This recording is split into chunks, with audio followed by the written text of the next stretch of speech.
Aldehyde व ketone जिनमें alpha hydrogen होता है, हम्म, तनु क्षार की उपस्थिति में एल्डोल संघनन देते हैं। बिल्कुल देखो, ऐसे एल्डिहाइड जिनमें देखो हमारे पास ऐसे एल्डिहाइड और कीटोन है जिनमें अल्फा हाइड्रोजन क्या होते हैं, उपस्थित होते हैं, जिनमें अल्फा हाइड्रोजन क्या होते हैं, उपस्थित होते हैं। और तनु क्षार, एक तो तनु क्षार, ये जो तनु हमारे पास क्या होगा, क्षार, तनु क्षार भी कह सकते हैं, तनु NaOH और BH के होट वाइज के अभिक्रिया करके संगनित होकर के, जो संगनित होकर के क्या बनाते हैं, बीटा हाइड्रोक्सी एल्डिहाइड या बीटा हाइड्रोक्सी कीटोन बनाते हैं, या हम सीधे एल्डोल भी कह सकते हैं, है ना। और इसकी रिएक्शन हमारे पास सिंपल था बेटा, क्या था, हमने दो मॉलिक्यूल एस्टरडाइड लेने थे। एस्टरडाइड होता है CH3CHO, क्या होता है, CH3CHO, और दूसरा मॉलिक्यूल भी क्या होगा, CH3CHO, और ये आपस में अभिक्रिया करेंगे किसकी, NaOH की उपस्थिति में। यहाँ पर हम ले लेंगे डाइल्यूट NaOH, और ये क्या बना देगा, CH3 CH2 CHOH and CH2 CHO। ये हमारे पास क्या बन गया, बीटा हाइड्रोक्सी एल्डिहाइड बन गया। दूसरा AC को यदि हम लेते हैं तो यहाँ पर बनता है CH3COCH3। किसका फॉर्मूला बेटा, किसका फॉर्मूला है, एसीटोन। एसीटोन। एसीटोन। हाँ, तो एसीटोन को हम अगेन रिएक्शन करवाते हैं CH3COCH3 के साथ, तो ये क्या बना देता है, यहाँ पर भी सेम कैटालिस्ट ले सकते हैं। और देखो यहाँ पर बन जाएगा CH3, यहाँ पर क्या होगा, C और OH होगा, नीचे की तरफ CH3 होगा, और आगे CH2 एंड COCH3। तो इस प्रकार से ये क्या बन जाएगा हमारे पास, बीटा हाइड्रोक्सी कीटोन बन जाएगा। तो इस टाइप से हम इसको लिख सकते हैं। ये हमारी रिएक्शंस थी, ठीक है ना। नेक्स्ट दूसरा क्या है बेटा हमारे पास, बेयर ब्लेगर। बियर विनेगर। क्या है बियर विनेगर, कीटोन। एल्डिहाइड तथा एल्डिहाइड तथा कीटोन का ऑक्सीकरण पर एसिड द्वारा करना बेयर ब्लेगर कहलाते हैं। बिल्कुल, बहुत बढ़िया है, ठीक है ना। हमारे पास दो ही चीजें हैं इस समय, हम एल्डिहाइड और कीटोन को देख रहे हैं। तो एल्डिहाइड और कीटोन का हम क्या करते हैं, ऑक्सीकरण करते हैं, किसकी उपस्थिति में, पर एसिड, या किसके साथ करवाते हैं, किसके द्वारा करवाते हैं, पर एसिड के द्वारा, है ना। एक रिएक्शन बताओ बेटा जल्दी से, कोई बता सकता है, एल्डिहाइड का फॉर्मूला बताओ जल्दी से, कोई भी आइडिया। CH3CHO हम्म प्लस हम्म पर एसिड का CS फॉर्मूला, CH3C हम्म OOOH। ये है बेटा पर एसिड, है ना। यानी कि CH3CHO, और 3 बार हमने क्या लिया, CH3COOH, यानी कि 3 बार ऑक्सीजन है। और क्या हो जाएगा इसमें, CH3COOH हो जाएगा प्लस CH3COOH हो जाएगा। दो मॉलिक्यूल क्या हो जाएंगे, एसिड हो जाएंगे। इसकी जगह हम कीटोन लेंगे। कीटोन में कौन सा ग्रुप, कीटोन तो फंक्शनल ग्रुप है, क्रियात्मक समूह है, उसका कौन सा कंपाउंड लेंगे बेटे, कीटोन का क्या लेना चाहिए यहाँ पर, CH3COCH3 क्या नाम है इसका, एसीटोन। एसीटोन। एसीटोन, है ना। बाकी बच्चों को देखना, मैं पूछूंगा किसी को। CH3COCH3 का नाम है एसीटोन, CH3COCH3 ये एसीटोन है। और ये जब आपस में अभिक्रिया करेंगे, पर सॉरी, एसीटोन ही ले रहा हूँ, ये पर एसिड के द्वारा यदि हम इससे अभिक्रिया करवाते हैं, तो देखो यहाँ पर भी क्या होगा, एक ऑक्सीजन यहाँ से यहाँ चला जाएगा, है ना, और ये बना देगा CH3COCH3। इसका नाम क्या है बेटा, मेथाइल एसिड। बिल्कुल, देखो मिथाइल एस्टेट बना और साथ साथ में एसिटिक एसिड बना। तो इस प्रकार से हम क्या कर सकते हैं, इस रिएक्शन को लिख सकते हैं। तो ये है बेटा हमारे पास बियर विनेगर कीटोन ऑक्सीकरण, ठीक है ना। बहुत सारे बच्चों को याद हो रहा होगा ऐसे से, है ना। तीसरा देखो, इसके बाद हमारे पास नेक्स्ट है, नेक्स्ट कौन सा है बेटा, बेंजोइन संघनन। बेंजोइन संघनन। हाँ बेंजोइन संघनन। और बच्चों को बताना है, और बच्चे चुप न रहे, है ना। बेंजोइन संघनन, बेंजोइन संघनन में क्या होता है, इस बेंजल्डिहाइड प्रकार के की दो अणु हम्म अल्कोहलिक KOH की उपस्थिति में क्रिया करके बेंजोइन बनाते हैं। बिल्कुल बिल्कुल ठीक है। देखो बेटा, और बच्चे बोलते रहेंगे, कोई दिक्कत नहीं, मुझे सबकी आवाज सुनाई देती है और सब समझ में आ जाता है। तुम 50 भी बोलोगे तब भी पता लग जाएगा, है ना। तो आपको बोलना है एक साथ, है ना, कोई दिक्कत नहीं। यदि दूसरा बोल रहा है तो तुम भी बोल सकते हो। यहाँ पर क्या लेंगे, बेंजल्डिहाइड के दो मॉलिक्यूल, देखो यहाँ पर है, इस प्रकार के जो संघनन है, इसमें बेंजल्डिहाइड के दो अणु जो है, दो अणु अल्कोहलिक KOH की उपस्थिति में अभिक्रिया करके बेंजोइन बना देते हैं, है ना। तो हमने क्या लेने, बेंजल्डिहाइड के दो अणु लेने। तो बेंजल्डिहाइड क्या होता है, बेंजीन रिंग के ऊपर CHO। CH CHO, है ना।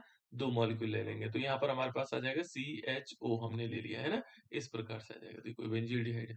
और इस पर जब हम अभिक्रिया करवाएंगे बेटा, देखो इसमें हम क्या करवाएंगे, अल्कोहलिक KOH ले लेंगे। क्या लेंगे बेटा यहाँ पर, अल्कोहलिक KOH, इसको हम ऐसे लिख सकते हैं एल्को, एल्क है ना, या एल्को कर देना, अल्कोहलिक KOH है ना शॉर्ट में। तो हमारे पास क्या बन जाएगा, बेंजोइन बन जाएगा। बेंजीनिंग इस प्रकार से होगा, C एक पर होगा OH और एक पर क्या होगा C डबल बॉन्ड O, और क्या हो जाएगा सिंगल बॉन्ड से ये बेंजोइन बन जाता है। क्या बनता है, बेंजोइन। तो इस प्रकार से बेंजोइन संघनन होता है ना।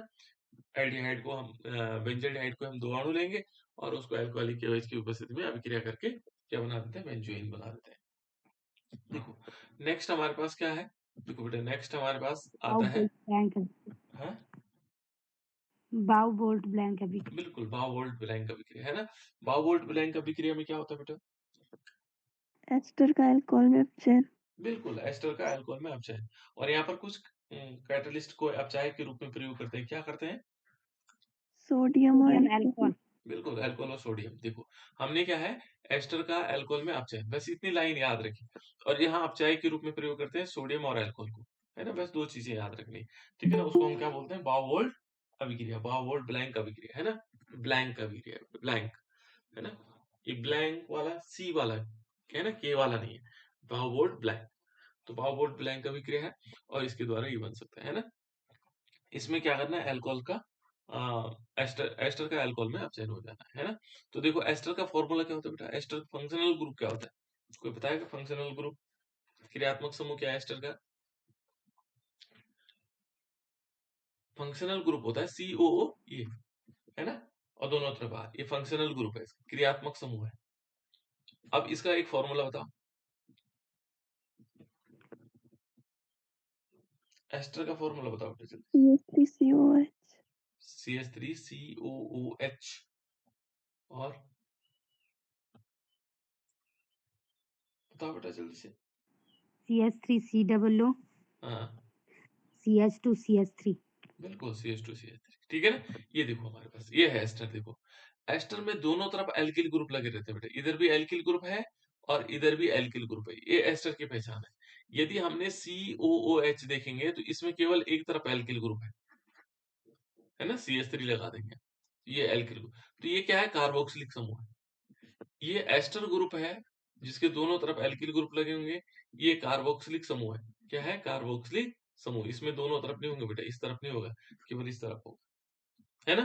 तो इस प्रकार से हम मान सकते हैं। तो देखो हमारे पास एस्टर है, एस्टर को हम किस प्रकार से लिख सकते हैं, देखो ये एस्टर है, एथिल एस्टेट को एस्टर कहा जाता है ना, फंक्शनल ग्रुप। 4H के साथ रिएक्शन करवाएंगे, देखो हमारे पास क्या होगा, अल्कोहल और Na जो है क्या है, अपचायक के रूप में है, और इन्होंने 4H दिया और 2 मॉलिक्यूल क्या हुए, अल्कोहल प्राप्त हुए, ठीक है ना। देखो ना यहाँ पर क्या हो रहा है, एस्टर का अल्कोहल में अपचयन। देखो अल्कोहल ये एस्टर है, इससे अल्कोहल बन रहे हैं दोनों, ये भी अल्कोहल है और ये भी क्या है, अल्कोहल है, दोनों अल्कोहल बन गए, ठीक है ना। तो इस प्रकार से हो जाता है। दूसरा देखो बेटा इसमें ये भी एस्टर है, एथिल बेंजोएट भी क्या है, एस्टर है, क्योंकि इसमें एस्टर ग्रुप एक तरफ क्या है, एरिल ग्रुप लगा हुआ है, एक तरफ एल्किल ग्रुप लगा हुआ है ना। तो इसको भी हम एस्टर कहेंगे। तो यहाँ पर क्या होगा, ये भी 4S के साथ क्या बनाएगा, 2 कंपाउंड बन जाएंगे। एक तो बनेगा हमारे पास क्या, बेंजील अल्कोहल, और दूसरा बनेगा एथेनॉल। तो इस प्रकार से ये अभिक्रियाएं, इसको बोलते हैं बेटा बाउवोल्ट ब्लैंक अभिक्रिया। क्या बोलते हैं इसको, बाउवोल्ट ब्लैंक अभिक्रिया, ठीक है ना, राइट। नेक्स्ट अभिक्रिया कौन सी होगी बेटा इसके बाद, बॉल्जिस्की में Boltzmann reaction। बिल्कुल वॉल्जिस्की में क्या होता है बेटा, जब बेंजीन डायज़ोनियम क्लोराइड को हाइड्रोफ्लोरोबोरिक अम्ल के साथ गर्म किया जाता है तो फ्लोरोबेंजीन बनता है। बिल्कुल। यहाँ पर मैं इसलिए कह रहा हूँ बार-बार, देखो यहाँ पर क्या करना है हमने, देखो इसने कहा कि देखो जब बेंजीन, देखो बेंजीन डायज़ोनियम क्लोराइड को हम क्या लेते को हाइड्रोफ्लोरोबोरिक अम्ल के साथ अभिक्रिया करवाते हैं और टेम्परेचर इतना है, तो हमें फ्लोरोबेंजीन बनता है। क्या बनता है हमारे पास, फ्लोरोबेंजीन बनता है। और उसकी रिएक्शन देख लो, यहाँ पर ये डायज़ोनियम क्लोराइड है, HBF4 है HCl के साथ, और ये क्या बनाया इसने, एडिशनल कंपाउंड हीट किया, और ये क्या बन गया बेटा इसमें, फ्लोरोबेंजीन। क्या बना इसका, ठीक है ना, फ्लोरोबेंजीन बन गया। क्या बना, फ्लोरोबेंजीन। ये इसका मेन प्रोडक्ट है, तो फ्लोरोबेंजीन बन जाता है। इस अभिक्रिया में क्या बन जाता है, फ्लोरोबेंजीन बन जाता है। तो इस अभिक्रिया को कहते हैं बेटा हम बल्ज में अभिक्रिया। नेक्स्ट अभिक्रिया कौन सी है, Cannizzaro reaction। बिल्कुल कैनिजारो में क्या होता है, जिनमें अल्फा हाइड्रोजन अनुपस्थित रहता है। बिल्कुल इनमें क्या होता है, अल्फा हाइड्रोजन अनुपस्थित रहता है। और आगे भी तो था, एक अणु अल्कोहल और अपचायक होकर दूसरा अणु ऑक्सीकृत होकर सोडियम फॉर्मेट बना। बिल्कुल। एक अणु क्या होता है देखो, यहाँ पर क्या होगा, इनमें क्या होगा, अल्फा हाइड्रोजन अनुपस्थित होता है। पहली विशेषता ये, वो एल्डिहाइड जिनमें अल्फा हाइड्रोजन अनुपस्थित होता है। एल्डिहाइड है बेटा, ध्यान रखना। वो एल्डिहाइड होंगे, वो एल्डिहाइड, ये ध्यान रखना है, इसमें एल्डिहाइड होंगे। एल्डिहाइड क्या होंगे, जिनमें अल्फा हाइड्रोजन अनुपस्थित रहते हैं। ये पूरी लाइन याद रखनी। अल्फा हाइड्रोजन जिसमें सॉरी, एल्डिहाइड जिनमें अल्फा हाइड्रोजन अनुपस्थित रहता है, क्योंकि यहाँ कीटोन भी तो हो सकता है, ठीक है ना, तो इसलिए हमें ध्यान रखना है। वो एल्डिहाइड जिनमें अल्फा हाइड्रोजन अनुपस्थित होता है और सांद्र क्षार के साथ क्रिया करते हैं, ठीक है ना।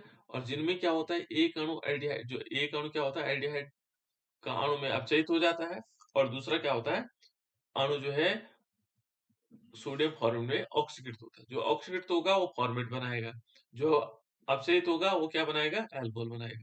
तो यहाँ पर दो कंडीशंस है ना। रिएक्शन क्या होगी, इसका बेस्ट एग्जांपल फॉर्मेल्डिहाइड। यहाँ पर हम क्या लेंगे, फॉर्मेल्डिहाइड, HCHO लेंगे, ठीक है ना, प्लस HCHO, है ना। और इसको हम क्या करते हैं, 50% सोडियम हाइड्रोक्साइड में लेते हैं। सोडियम हाइड्रोक्साइड है 50% सांद्र है, और ये क्या बना देगा, ये बना देगा सॉरी, ये बना देगा HCOO, Na बन जाएगा। ये क्या हुआ है, ये ऑक्सीकृत हुआ है, और ये क्या हुआ है, अपचयित हुआ, CH3OH अपचयित। इसमें हम और भी बना सकते हैं, देखो बेटा, एक तो हमारे पास फॉर्मेल्डिहाइड कैनिजारो के लिए, दूसरा कौन सा है, जो कैनिजारो बेंजोइल अभिक्रिया देता है। कॉमन एग्जाम्पल है बेटा, बहुत कॉमन एग्जाम्पल।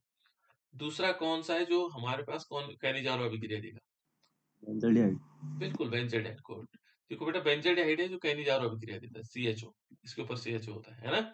और यहाँ पर भी हम क्या लेंगे, यहाँ पर भी दो मॉलिक्यूल ले लेंगे, है ना। दो मॉलिक्यूल क्या लेंगे, बेंजोइल के ले लेंगे।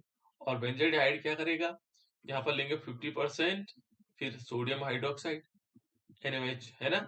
और ये मालूम क्या बना देगा, एक मॉलिक्यूल बन जाएगा बेंजील अल्कोहल, हाँ चलो, बेंजील अल्कोहल बनेगा, दूसरा बनेगा सोडियम बेंजोइट, सोडियम बेंजोइट, ठीक है ना, एक बेंजील। जो अपचयित होगा वो अल्कोहल होगा, जो ऑक्सीकृत होगा वो क्या बना देगा, ये वाला, ठीक है ना। तो इस प्रकार से ये कैनिजारो अभिक्रिया होगी, ठीक है ना। यहाँ ध्यान नहीं रखना आपको, है ना। नेक्स्ट, ये देखो, ये हमारे पास हो गए। नेक्स्ट रिएक्शन कौन सी बेटा, कार्बिल अभिक्रिया। बहुत बढ़िया। कार्बिल अमीन अभिक्रिया में क्या होता है, देखो ये कार्बिल अमीन अभिक्रिया हमारे पास, कार्बिल अमीन अभिक्रिया में क्या होगा, इस इसमें देखो, अभिक्रिया में प्राथमिक एमीन व क्लोरोफॉर्म के साथ NaOH, KOH की उपस्थिति में क्रिया करते हैं। बिल्कुल देखो यहाँ पर, ये देखो हमारे पास है प्राथमिक अमीन क्या करेगा, एक तो क्लोरोफॉर्म होगा, ठीक है ना, ये क्या करेगा, क्लोरोफॉर्म होगा, और क्लोरोफॉर्म के साथ साथ प्राथमिक अमीन होगा। इन दोनों के साथ अभिक्रिया करेंगे, और किसकी उपस्थिति में, NaOH और KOH की, इन दोनों में से किसी एक की उपस्थिति में, है ना। तो ये क्या बना देता है हमारे पास, क्या बना देगा, क्या बनाएगा बेटा यहाँ पर, आइसोसाइनाइड, आइसोसाइनाइड कंपाउंड। बहुत बढ़िया, देखो आइसोसाइनाइड कंपाउंड बनता है ना। तो देखो हमारे पास ये देखो, ये हमने क्या लिया, इसको हम ऐसे भी लिख सकते हैं, CH3 CH2 NH2। इसका नाम क्या है बेटा, CH3 CH2 NH2 का नाम क्या है, एथिलमीन। गुड, एथिलमीन, ठीक है ना। एथिलमीन पर हमने क्या करना है, किसकी रिएक्शन करवानी है, क्लोरोफॉर्म की रिएक्शन करवानी है, CaCl3, एंड KOH भी ले सकते हैं। 3 मॉलिक्यूल क्या होंगे, पोटेशियम हाइड्रोक्साइड, और ये क्या बना देगा, CH3 CH2 NC बनाएगा बेटा, NC, है ना। इसका नाम क्या है,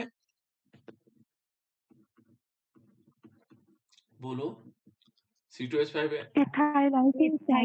बिल्कुल, एथाइल आइसोसाइनेट, क्या बनेगा, एथाइल आइसोसाइनेट, गुड, ठीक है ना। इसका नाम है एथाइल आइसोसाइनेट, ठीक है ना।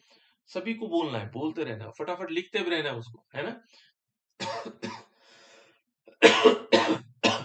इसके बाद दूसरा भी हो सकता है बेटा, देखो यहाँ पर हम ले सकते हैं एनिलीन भी, जो है हमारे पास क्या हो सकता है,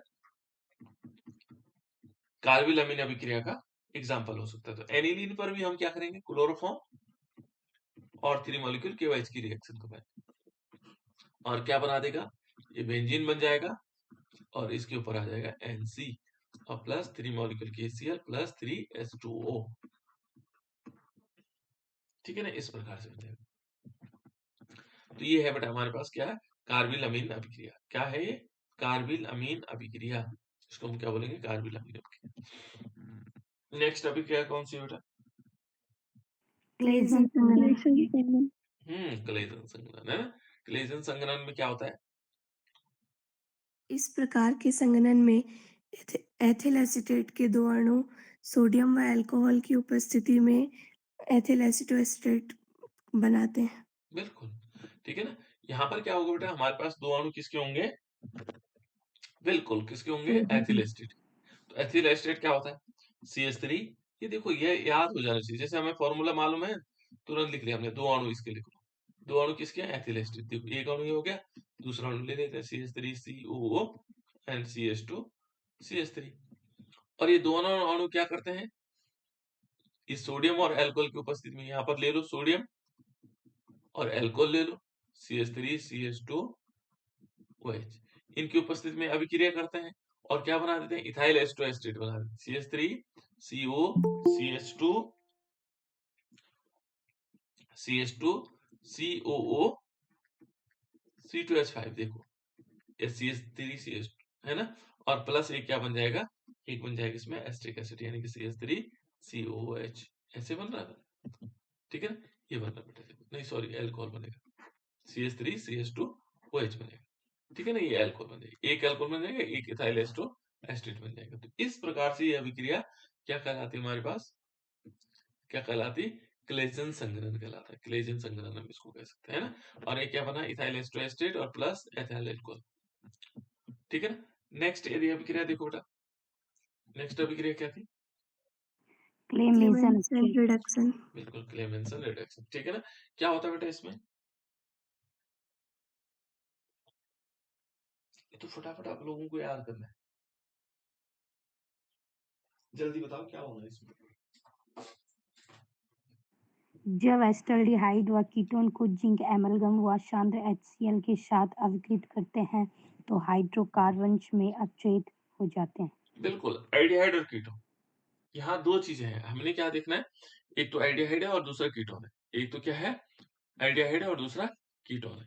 और ये दोनों क्या करते हैं बेटा? देखो, जिंक अमलगम और सांद्र HCl के साथ अभिक्रिया करते हैं। जिंक अमलगम और सांद्र HCl के साथ क्या करते हैं? अभिक्रिया करते हैं। और अभिक्रिया करने से क्या हो जाता है? अपने समान जो है हाइड्रोकार्बन में अपचयित हो जाता है ना। और इसी को हम क्या कहते हैं? क्लेमेंसन अपचयन कहते हैं। देखो, ये रिएक्शन है। जैसे मान लीजिए हमने लिया एस्टर्डिहाइड, और एस्टर्डिहाइड से हमें क्या बनाना है? देखो, CH3CHO, और इस पर हम 4H की रिएक्शन करवाएंगे तो क्या बनाएगा? देखो, अभी मैं रिएक्शन की आप लोगों को प्रैक्टिस करवानी है इसकी, है ना। HCl भी होगा इसमें, है ना। इसमें क्या होगा? ये दोनों जिंक अमलगम और HCl, और ये क्या बना देगा बेटा? देखो, यहाँ पर बन जाएगा CH3 सिंगल बॉन्ड CH3, और प्लस क्या होगा? H2O। देखो, ये वाटर, ये बन जाता है ना। ये तो था किसके साथ? एल्डिहाइड के साथ। ये कीटोन के साथ भी करवा रहा बेटा, कीटोन के साथ भी अभिक्रिया होती है। तो क्या होगा कीटोन के साथ?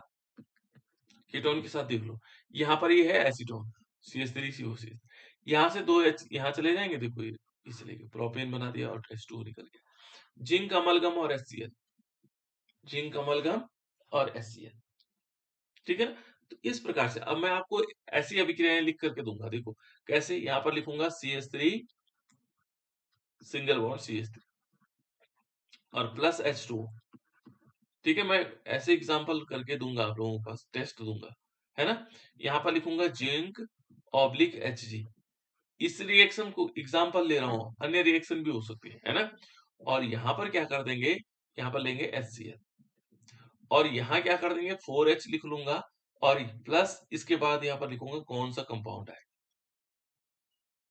आपको लिखना पड़ेगा किस कंपाउंड के द्वारा हम एथेन बना सकते हैं, कौन सा कंपाउंड है जिसके द्वारा हम एथेन बना सकते हैं। तो आपको लिखना पड़ेगा यहाँ पर कि CH3CHO लेंगे, तब जाकर के हमारे पास ये कंपाउंड, या इसको दूंगा और यहाँ पर डैश डैश कर दूंगा कौन सा कंपाउंड बनेगा। इनको यहाँ से या ऐसे भी दे सकता हूँ CH3CHO, और यहाँ क्या कर दिया कि इसमें छोड़ दिया यहाँ पर, फिर क्या किया? एरो किया, यहाँ पे क्वेश्चन मार्क लगा दिया, क्या होगा? यहाँ पर लिख लिया CH3 और प्लस क्या कर दिया? H2। तो आपको लिखना पड़ेगा, यहाँ पर हमने 4H जोड़ने हैं, यहाँ पर जिंक लेंगे, ऑब्लिक Hg लेंगे, ऑब्लिक HCl लेंगे, तब जाकर के कंपाउंड बनेगा। तो इस टाइप के क्वेश्चन बनाऊंगा मैं आप लोगों के लिए, है ना। तो तब ये कंप्लीट होगा रिएक्शन वाला पार्ट। और कौन सी रिएक्शन है वो लिखना भी पड़ेगा कौन सी रिएक्शन है ना। तो इस टाइप से देखो बेटा, ये एक और है एसिटोफिनोन भी हमारे पास। क्या है? एसिटोफिनोन। एसिटोफिनोन पर भी 4H के साथ ये क्लेवेंज अभिक्रिया के द्वारा हमारे पास ये क्या बनाएगा? एथिल बेंजीन, है ना। एथिल बेंजीन बन जाएगा और प्लस इसमें क्या होगा? एस्टोन निकल जाएगा, राइट। ये है सारे के सारे क्लेमेंसन। और क्लेजन में क्या था? इथाइल एस्ट्रोएस्टेट, है ना, 2 मॉलिक्यूल एथिल एस्टेट के। तो इस प्रकार से अभिक्रिया। इसके बाद कौन सी अभिक्रिया बेटा? युग्मन अभिक्रिया।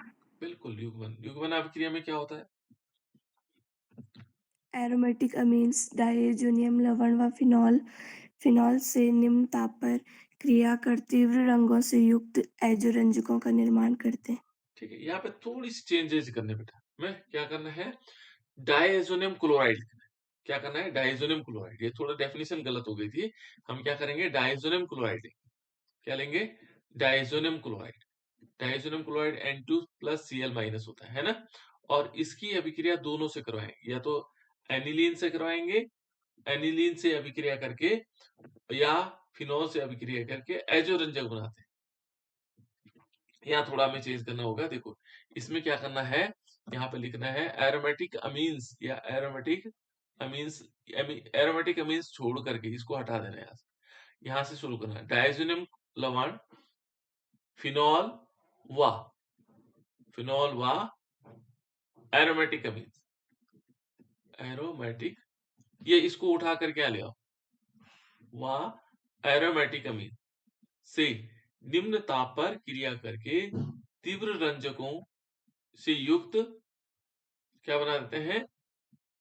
युक्त एजोरंजकों का निर्माण करते हैं। इस अभिक्रिया को हम क्या बोलते हैं? क्या बोलते हैं इसको? डायजोनीकरण। ठीक है ना। इसको मैं सही कर देता हूँ इस समय, कि बार बार गड़बड़ हो रहा कर रहे हैं बच्चे ना। तो इसको सही कर देते हैं, एक मिनट ना। यहाँ पर क्या करना है? इसको यहाँ से हटा देते हैं।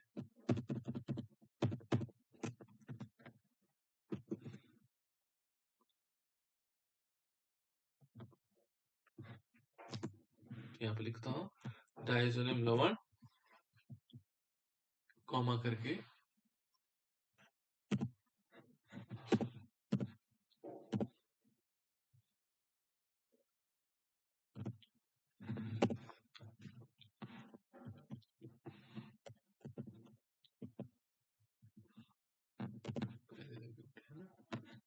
यहाँ पर पहले स्पेस से, ठीक है। अब हो गया सही। इसको सेव कर देता हूँ। देखो बेटे इसमें क्या होगा? यहाँ इस डेफिनेशन को इस टाइप से कहना है, क्योंकि इसमें दोनों क्या है? कंपाउंड्स। यदि हम देखेंगे युग्मन अभिक्रिया में, तो युग्मन अभिक्रिया में क्या हो रहा है? डायजोनियम लवण, एरोमेटिक अमीन्स व फिनॉल, है ना। अब सही हो गया। एरोमेटिक अमीन्स व एरोमेटिक अमीन्स अलग होता है बेटा। एरोमेटिक अमीन्स हमारे पास एनिलीन होता है ना। और फिनॉल से निम्न ताप पर क्रिया करके तीव्र रंगों से युक्त एजोरंजकों का निर्माण करते हैं। देखो एजोरंजकों का निर्माण करते हैं। यह अभिक्रिया क्या कहलाती है? युग्मन अभिक्रिया कहलाती है। और अब देखो हमारे पास डायजोनियम लवण आ गया, ये डायजोनियम क्लोराइड आ गया। इसमें हमने क्या किया? पहले फिनॉल से अभिक्रिया करवाई। तो फिनॉल से अभिक्रिया करवाई, क्षारीय माध्यम लिया, इतना टेम्परेचर हुआ, ये पैरा हाइड्रोक्सी एजोबेंजीन बना। ये भी एक प्रकार का क्या है? डाइज है। डाइज का मतलब रंजक, रंजक का मतलब कलर, है ना, जिसको हम रंग बोलते हैं, है ना, रंग भी कह सकते हैं। ये इस एक प्रकार का रंग है। दूसरा यदि हम देखेंगे, ये भी क्या है हमारे पास? डायजोनियम क्लोराइड है। यहाँ हमने एलिलीन से अभिक्रिया करवाई, तो देखो इसका जो ये पोर्शन है ना, यहाँ से ये जुड़ जाता है बस, बाकी ये सिंपल ऐसे बन गया। जैसे देखो मैं बना के दिखाता हूँ, है ना। ये हमारे पास बेंजीन डायज़ोनियम क्लोराइड है। बेंजीन डायज़ोनियम क्लोराइड हो गया N2 प्लस Cl माइनस। और यहाँ पर हम क्या करते हैं? मान लीजिए हमने लिया एनिलीन, चलो एनिलीन ही ले लेते हैं, है ना। बेंजीन रिंग के ऊपर NH2, बाकी का यहाँ पर देखो ये H है। इस H को हम क्यों दिखा रहे हैं? इसलिए कि ताकि वो रिएक्शन इससे दिखा सके रिएक्शन को, है ना। तो यहाँ पर क्या होगा? ये बाकी कैटलिस्ट यही होगा। यहाँ से क्या होगा? ये वाला जो पोर्शन है, ये A वाला और ये Cl निकल जाता है, तो ये दोनों जुड़ जाती है। ये वाला पोर्शन इस पोर्शन से जुड़ जाता है। देखो कैसे? जैसे बेंजीन रिंग का ऊपर वाला टॉप वाला पोर्शन था, ऐसे। अब यहाँ पर N लगे हैं ना, N2 लगे हैं, 2 N लगे हैं, तो उसको 2 N इस प्रकार से हो गया। और इसका ये वाला पोर्शन देखो यहाँ पर, ये जो लास्ट वाला पोर्शन दिखाई दे रहा है बेटा, इसको यहाँ से लेकर के इससे जोड़ देंगे, तो देखो इसके ठीक अपोजिट में N2 जुड़ा हुआ है। तो देखो इसके अपोजिट में क्या जुड़ा है, NH2, ठीक है, ये बन गया। और प्लस इसमें क्या हो गया, HCl, हाइड्रोक्लोरिक अम्ल निकल गया। तो ये बना बेटा, ये भी हमारे पास क्या है, पैरा अमीनो आइसोबेंजीन बना, ठीक है ना, ये भी क्या है, एक प्रकार का रंजक है, कलर है, ठीक है ना। कल आप लोग थोड़ा सा मुझे बताएंगे इन दोनों का, जो पैरा हाइड्रोक्सी आइसोबेंजीन है इसका कलर कौन सा है, और पैरा अमीनो आइसोबेंजीन है इसका कलर कौन सा है, इनके रंग भी बताने आप लोग, कौन से रंग है इनके, इनके नीले हैं, पीले हैं, हरे हैं, जो भी है वो आप लोगों को बताने हैं, है ना। तो इस प्रकार से ये युग्मन अभिक्रिया। नेक्स्ट अभिक्रिया कौन सी है बेटा, 15 तक हम पहुंचे थे। डायजोनीकरण अभिक्रिया। डायआयनीकरण। बिल्कुल, डायजोनीकरण। डायजोनीकरण में क्या होता है, क्या होता है बेटा, डायजोनीकरण में क्या होता है। एनिलीन की नाइट्रस अम्ल के साथ 273 278 केल्विन ताप पर बनाया जाता है और बेंजीन डायज़ोनियम क्लोराइड बना। बिल्कुल, देखो यहाँ पर हम क्या करते हैं, बेंजीन को क्या करते हैं, बेंजीन डायजोनियम क्लोराइड को कैसे बना देते हो, एनिलीन और नाइट्रस अम्ल की अभिक्रिया द्वारा। यहां से शुरू मान लो इसको, एनिलीन और नाइट्रस अम्ल की अभिक्रिया द्वारा 273 से 278 केल्विन ताप पर बनाया जाता है, ठीक है ना। और नाइट्रस अम्ल की अभिक्रिया जो मिश्रण होता है वो सोडियम नाइट्राइट और हाइड्रोक्लोरिक अम्ल होता है, इनसे उत्पन्न होता है ये नाइट्रस अम्ल, है ना। तो हम सीधे ऐसे भी लिख सकते हैं, देखो कैसे ये हमारे पास आ गया रिएक्शन, है ना। हमने क्या लिया, एनिलीन लिया, क्या लिया बेटा, एनिलीन लिया। एनिलीन क्या होता है, बेंजीन के ऊपर NH2, और इस पर हम रिएक्शन करवाते हैं NaNO2, ठीक है ना, और प्लस 2 मॉलिक्यूल HCl की। और यहाँ पर टेम्परेचर क्या लेते हैं, 273 से लेकर के 278 केल्विन, ठीक है ना।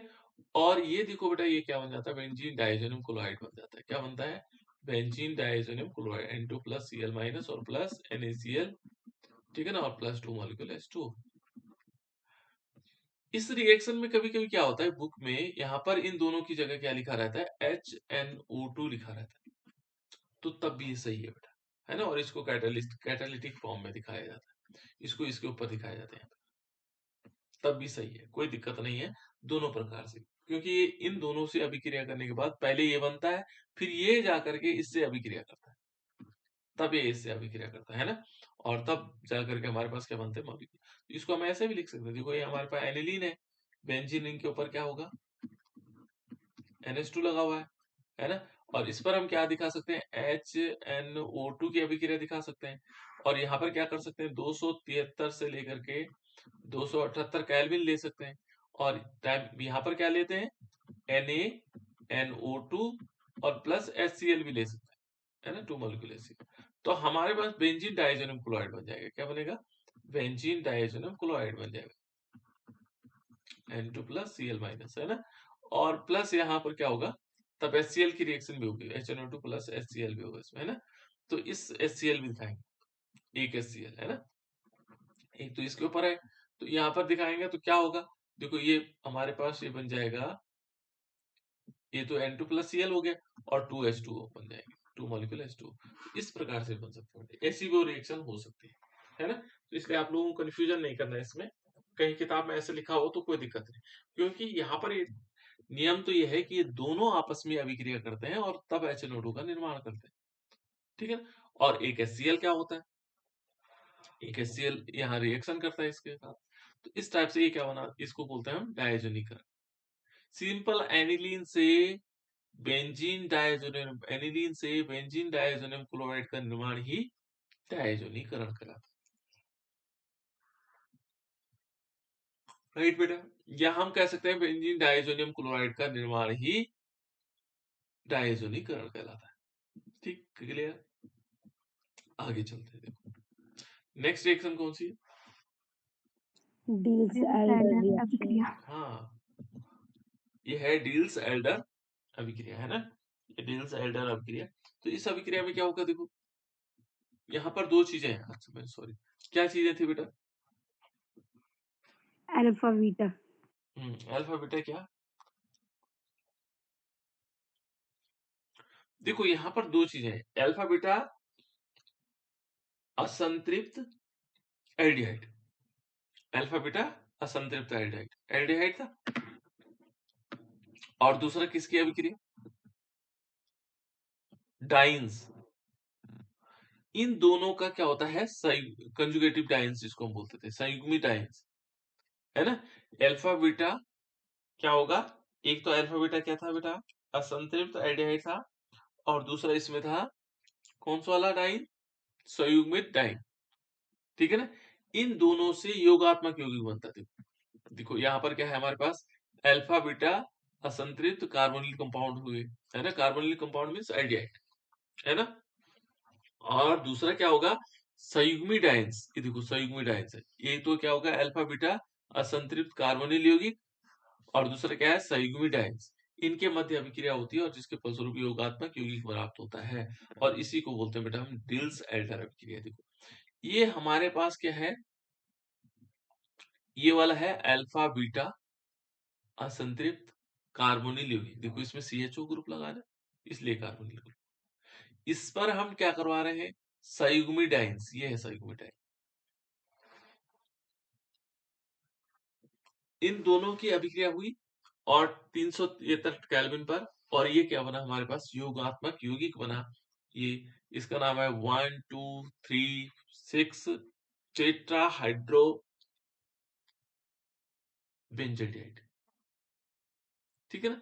यहां पर इस प्रकार से बन जाएगा, और इसका नाम क्या है बेटा, ये एक्रोलीन है और संयुग्मी यौगिक है, ये डाइन्स है ना, 1 3 ब्यूटाडाइन्स है ना। इस प्रकार से जो यौगिक बनेंगे उसको हम क्या बोलेंगे, डील्स एल्डर अभिक्रिया। नेक्स्ट अभिक्रिया क्या है, इटार्ड इटाइड अभिक्रिया। रिएक्शन। बिल्कुल, इटार्ड रिएक्शन में क्या होता है, टॉलिन की क्रिया क्रोमिल क्लोराइड के साथ कराने पर सर्वप्रथम यह क्रोमियम में ऑक्सीकृत हो जाते हैं, जो जल अपघटन के द्वारा संगत बेंजल्डिहाइड बनाते हैं। वेरी गुड, देखो आरुषि कितना अच्छा बता रही, और बच्चे बताओ बेटा, बताओ बेटा। टॉल टॉलिन की क्रिया क्रोमिल क्लोराइड के साथ कराने पर पहला क्रोमियम में ऑक्सीकृत हो जाता है, जो कि जल अपघटन के द्वारा संगत बेंजल्डिहाइड बनाता है।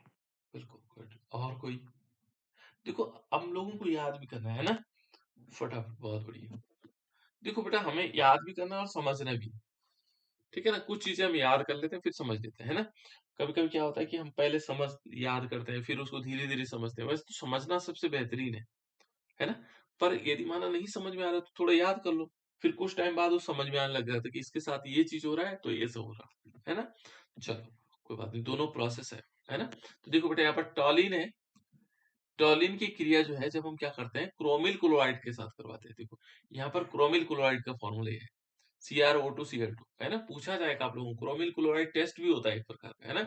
इसके साथ अभिक्रिया कराने पर सर्वप्रथम क्या होता है, यहाँ क्रोमियम संकुल में, या संकुल का मतलब यहाँ पर हो गया बेटा कॉम्प्लेक्स कंपाउंड, है ना। सबसे पहले सर्वप्रथम क्या होता है, क्रोमिल संकुल में ऑक्सीकृत हो जाता है, फिर जल अपघटन के द्वारा क्या होता है, संगत बेंजल्डिहाइड बनाता है, संगत माने समान बेंजल्डिहाइड बना देता है ना, समान, उसी के समान, ठीक है ना, जो समान होगा। तो ये देखो ये हमारे पास है टॉलिन, और टॉलिन के हमने क्रोमिल क्लोराइड के रिएक्शन करवाई, ये CH2 है बेटा, कार्बन डाइसल्फाइड हुआ, तो ये हमारे पास क्या बन गया, ये ऑक्सीकृत होकर के एक संकुल यौगिक बनाया, क्रोमियम संकुल, है ना। फिर हमने क्या कराया, जल अपघटन करवाया, और फिर हमारे पास क्या बन गया, बेंजोडाइड बन गया, क्या बन गया, बेंजोडाइड। तो इस प्रकार से अभिक्रिया होती है, क्रोमिल इटार्ड अभिक्रिया। नेक्स्ट अभिक्रिया क्या होगी, एस्टरीकरण रिएक्शन। बिल्कुल एस्टरीकरण, बहुत बढ़िया रिएक्शन है, कुछ भी दिक्कत नहीं। एस्टर की अल्कोहल के साथ अभिक्रिया करके, सॉरी, कि एस्टरीकरण कैसे होगा, कार्बोक्सिलिक अम्ल और अल्कोहल की अभिक्रिया करके हमें एस्टर का निर्माण करते हैं, इसी को हम एस्टरीकरण कहते हैं। क्या आप लोगों का डेफिनेशन समझोगे, क्या है बेटा डेफिनेशन रिएक्शन, पूरे बताओ, किसी को याद है। ये देखो जब कार्बोक्सिलिक अम्ल, देखो यहाँ पर क्या है, कार्बोक्सिलिक अम्ल को अल्कोहल के साथ, देखो कार्बोक्सिलिक अम्ल है, अल्कोहल के साथ है, सांद्र H2SO4 लिया, है ना, या शुष्क HCl, इन दोनों में से यहाँ है, या तो ये लो या ये लो, तो हम एक ही चीज ले सकते हैं ना। कार्बोक्सिलिक अम्ल लिया, को अल्कोहल के साथ, सॉरी अल्कोहल के को अल्कोहल के साथ, है ना, सांद्र HCl की उपस्थिति में, है ना, गर्म किया जाता है तो एस्टर प्राप्त होते हैं। 3 चीजें याद रखनी, कार्बोक्सिलिक अम्ल को अल्कोहल के साथ सांद्र H2SO4 की उपस्थिति में गर्म किया जाता है, ठीक है ना, तो हमें एस्टर प्राप्त होते हैं। और इस यह अभिक्रिया क्या होती है, उत्क्रमणीय होती है, इसी को हम एस्टरीकरण कहते हैं। ये उत्क्रमणीय का मतलब दोनों तरफ होती है, आगे पीछे दोनों तरफ, है ना। तो इस प्रकार से ये अभिक्रिया को क्या बोलते हैं बेटा, एस्टरीकरण कहा जाता है ना। तो इसको हम क्या बोलते हैं, एस्टरीकरण। तो यदि हम इसको देखेंगे, ये है एस्टरीकरण, ये कार्बोक्सिलिक अम्ल था जिसको हम एस्टिक एसिड बोल रहे हैं, है ना। ये अल्कोहल है, ये इथाइल अल्कोहल है।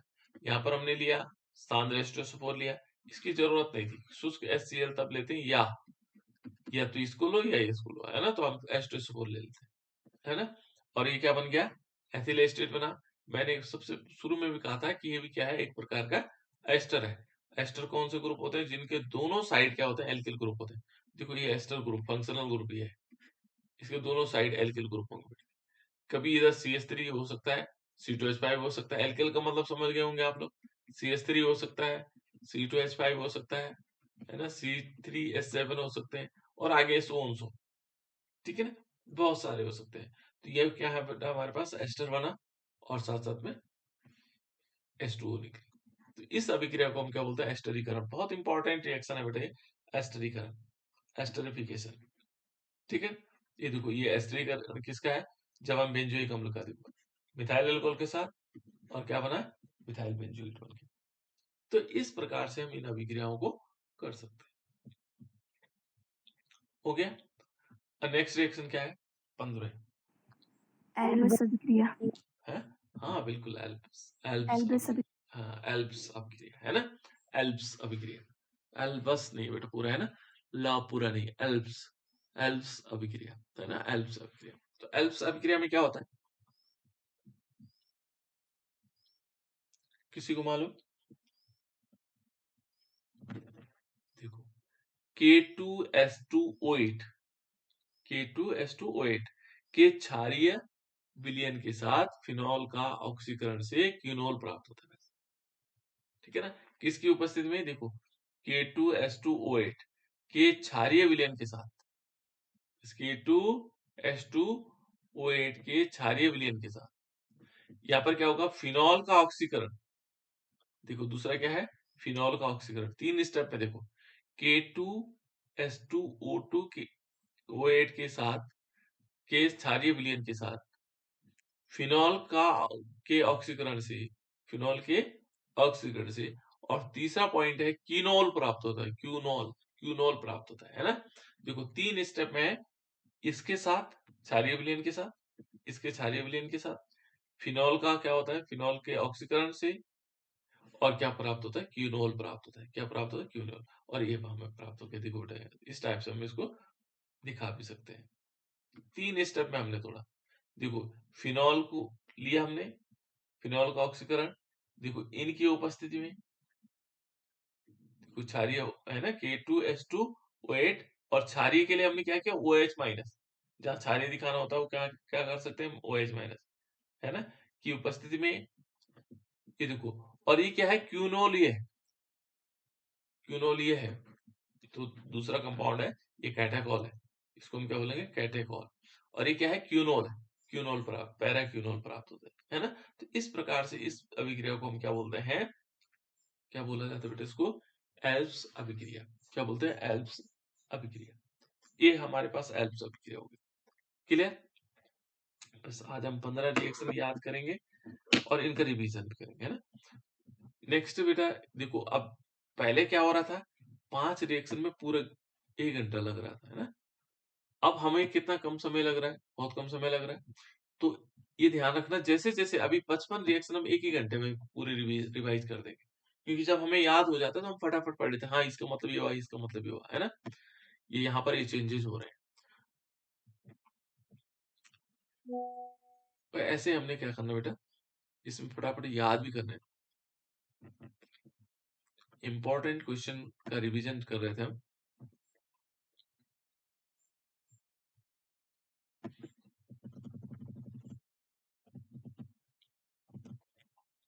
विलीयता पर हम करते हैं, है ना, कि विलीयता किसे कहते हैं। तो विलीयता किसे कहते हैं बेटा, किसे कहते हैं विलीयता, बता एक सकते निश्चित ताप पर अवयव की वह अधिकतम मात्रा जो विलायक की निश्चित मात्रा में घुल जाती बिल्कुल, यहाँ पर हम क्या लेंगे? निश्चित ताप है ना? क्या है बेटा? निश्चित ताप है।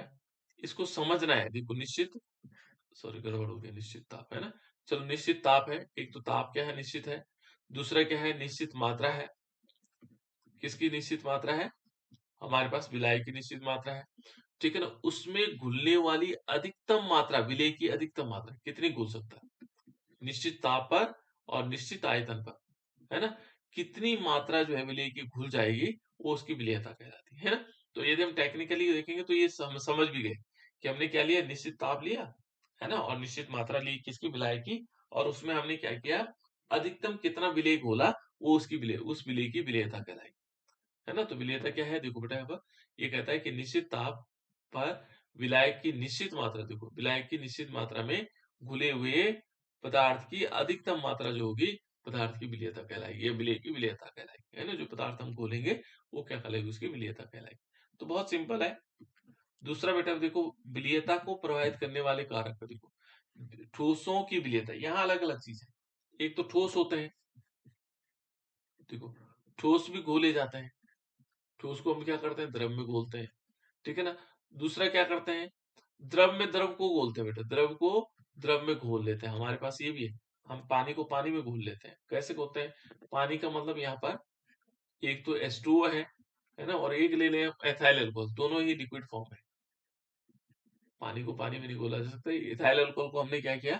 इसमें घोल सकते हैं। ठीक है ना? तीसरा क्या होता है? गैस को भी हम द्रव में घोल देते हैं। गैस को हमने क्या घोला? द्रव में घोला। तो यहाँ पर यदि देखेंगे गैस को द्रव में घोलेंगे तो कैसे घोल सकती है ना? वो तो हमने देखा हुआ है, नियम भी पता है हमें, है ना? यहाँ पर देखो गैस जैसे ऑक्सीजन घुलती है, जैसे कोल्ड ड्रिंक में कार्बन डाइऑक्साइड घोल देते हैं। कोल्ड ड्रिंक में घोला ना आप लोगों ने कार्बन डाइऑक्साइड, ठीक है ना? तो ये इस प्रकार से हो सकते हैं। तो यहाँ पर हमने सबसे पहले देखना है कि ठोस को अप्रभावित करने वाले कारक कौन से। देखो पहले क्वेश्चन को समझना है। देखो ठोसों की विलीयता को प्रभावित करने वाले कारक कैसे? देखो बेटा, हमने एक पानी लिया ना, द्रव है ना? और इसमें ठोस घोल रहे हैं। ठोस क्या घोल रहे हैं? ठोस में चलो हम चीनी घोल लेते हैं। चीनी को हमने पानी में चीनी घोल रहे हैं। हम क्या देखते हैं कि चलो माना सिंपल हमने घर के ताप, जैसे माना हमने देखा घर में एक गिलास पानी लिया और उस पानी में हमने चीनी घोलना शुरू किया। हमने देखा कि पहले 1 चम्मच घोली तो आसानी से घुल गया, 2 चम्मच घोली घुल गया, 5 चम्मच तक घुल गया, 10वीं चम्मच जब थी तो नहीं घुल पाया, कुछ कण उसमें रह गए। एक तो कंडीशन ये हो गई। अब कौन से ऐसे कारक हैं जो इसकी विलीयता को प्रभावित करेंगे, इसकी घोलने की दर को घटा या बढ़ा सकते हैं? ताप है, जैसे ताप है, हमने टेम्परेचर बढ़ाया, तो ये 10वीं चम्मच भी घुल जाएगी। क्या 11वीं में घुल जाएगी, 12वीं में घुल जाएगी। यानी कि ताप बढ़ाने से प्रभावित हुआ ना उसका, घुलने की जो विलीयता है, वो प्रभावित हुई कि नहीं हुई? पहले कम घुल रही थी, अब ज़्यादा घुल रही थी। तो ऐसे कौन-कौन से कारक हैं जो उसकी विलीयता को घोलने में ज़्यादा महत्वपूर्ण होती है ना? जिससे वो ज़्यादा घुल रहा है, कम घुल रहा है ना? कौन-कौन से कारक ऐसे हैं, कौन-कौन से फैक्टर ऐसे हैं, जिसके कारण उसकी विलीयता प्रभावित होती है? कुछ ज़्यादा घुल जाता है और कुछ घुलते ही नहीं। कभी-कभी देखो आप लोगों ने पानी लिया और पानी में क्या किया? कपूर डाला। आज कपूर को डाल देना। एक कपूर की गोली डाली, ठीक है ना? कपूर की गोली घुलेगी नहीं। अरे क्यों नहीं घुल रही भाई? तो इसका कारक कौन-सा है? इफेक्ट कौन-सा है ना? तो ये देखना बेटा, ये क्वेश्चन हमें इस टाइप से समझना है। देखो, ठोसों की विलीयता को प्रभावित करने वाले कौन से कारक? क्यों क्यों नहीं घुल रही वो? कौन-सा ऐसा कारक है जो ये प्रभावित कर रहा है, उसे घुलने नहीं दे रहा है? ठीक है ना? तो ये इस प्रकार के कारक होंगे जो किसी चीज की ठोसों की विलीयता को प्रभावित करने वाले कारक हैं। अब देखो, अब हम एक-एक कारक को समझते हैं। कौन-कौन से कारक हो सकते हैं? प्रश्न समझ में आ गया? देखो बेटा, अब ये है देखो, पहला कारक देखो, विलीयता को प्रभावित करने वाला कारक, ये है विलेय तथा विलायक की प्रकृति। कौन सा कारक है? कौन सा कारक है बेटे? विलय तथा विलायक की प्रकृति। हाँ, विलेय तथा विलायक की प्रकृति। अब दो चीजें ये कहाँ मिलती है हमें? विलेय और विलायक क्या हुआ? सॉल्यूट और सॉल्वेंट क्या हुआ? देखो 11वीं वालों के लिए तो सॉल्यूट और सॉल्वेंट है। सॉल्यूट क्या होता है बेटा? 11वीं वाले बताएंगे।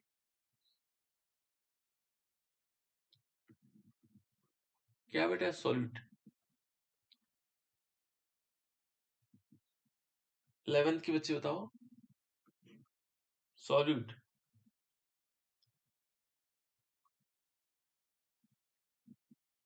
और सॉल्वेंट क्या है? क्या आप लोगों को बताया था बेटे मैंने? Sir, the major component is solution is called solute. Solute.